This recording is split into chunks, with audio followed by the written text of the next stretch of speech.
What are Charles' thoughts on Margaret Thatcher and more broadly the Thatcherite neoliberal ideology that the Tories are so taken with? Well, firstly, you have to differentiate between Maggie's personality and that neoliberalism. The neoliberalism I don't really care for, precisely for the reasons you mentioned. It's all about the market and forget the morals. Maggie herself was very much a Reagan-esque figure in the sense that she was a breath of what had made the country great.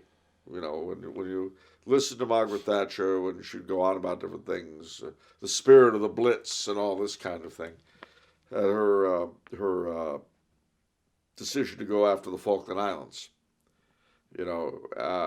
She an interesting lady, very tough. It was marvelous to watch her in Parliament because she just didn't take prisoners. How come like Hillary never cited her? Like, oh, the British did this a long time ago. It's about time United States. Well, because Maggie, she had brains, which again, Mrs. Clinton was sort of a different kind of character. Yeah, different. Yeah. Different. And I mean, she epitomized. Margaret Thatcher was much more Reagan and drag than she was Hillary Clinton. Okay. And she certainly. I mean, again, I remember the famous statement when they were going after a hammer and tongs, that she just stood there in Parliament and said, "The lady's not for turning." And well, okay, showed them. I remember when she was elected Prime Minister in '78, and you got to bear in mind, she came in when Britain was at a very low ebb. I had been there, actually it wasn't '78, sorry, it was '80, I guess. In '79 I had been there under the previous Labour leadership, and they had strikes constantly on everything you can imagine. Anything that could strike would strike in those days. And there had been a garbage strike that went on endlessly. Well, when you come in to the city of London, which is the square mile at the center, there are these statues of dragons that show you're entering the city. These things were up to their necks in trash. I mean, it was the most horrible thing you can imagine. It was a very, very dreadful time. And so Maggie came in promising to break the unions. They're not going to hold this country hostage anymore, which is what they would do. Yeah. If they didn't get everything they wanted, everything came to a halt. So Maggie came in and said, "Oh, no, we're not doing that anymore, gang. No. Bad touch." And she was like a national nanny. She slapped hands. She said, "You're bad. You go to your room now. Face to the wall." I know. Look at the wall. And that's how she was. Okay. She was tough as nails. And, her social policies alienated a lot of people. Well,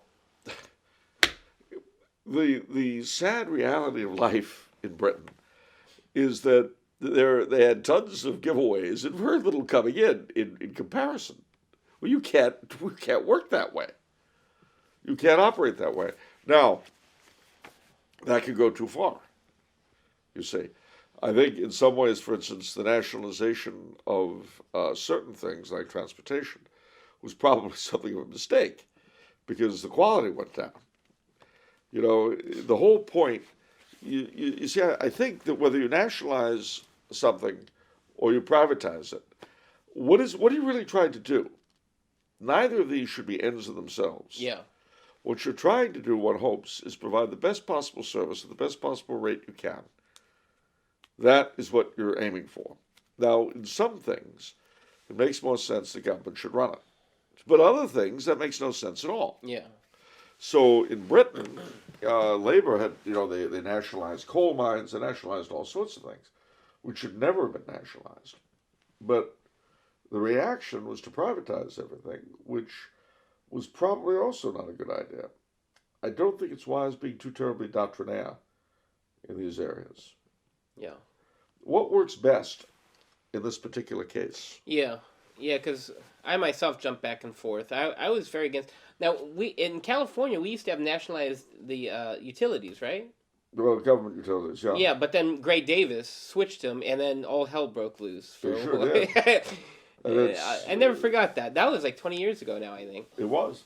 And Gray Davis lost the governorship partly over that. Yeah. But you know, one of the sadder defeats for Arnold, his successor, was over the unions. Because if you remember, see, as things now, like for instance, if you're in the teachers' union, all right, Yeah.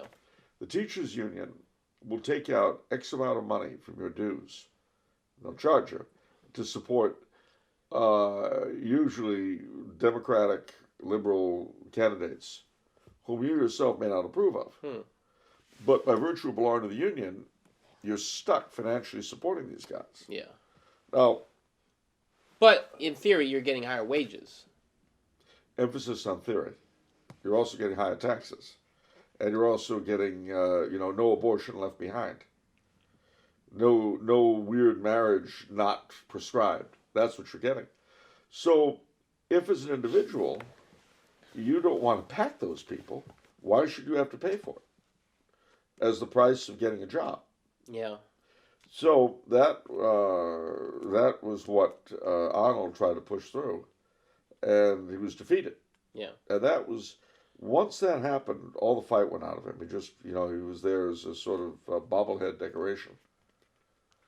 It's too bad. Well, it is what it was, but... But, so, unlike Arnold, Margaret Thatcher beat the union. She sure She did. broke them. She broke them. She broke all her opposition. And again, she's a shopkeeper's daughter. And yet, she was an amazing creature. Absolutely amazing. I can't say I liked everything she did, but when you consider, A, that she was a woman, in a setup that was very exclusively male. Secondly, that the opposition to her was so. It was as bad as the Trumpsters. Really? Oh, That's hard to imagine. She was absolutely hated. But the lady's not for turning. She decided she knew what the story was, and if you didn't like it, too bad for you. And you could jump up and down and yell and shriek and call her names. She didn't care.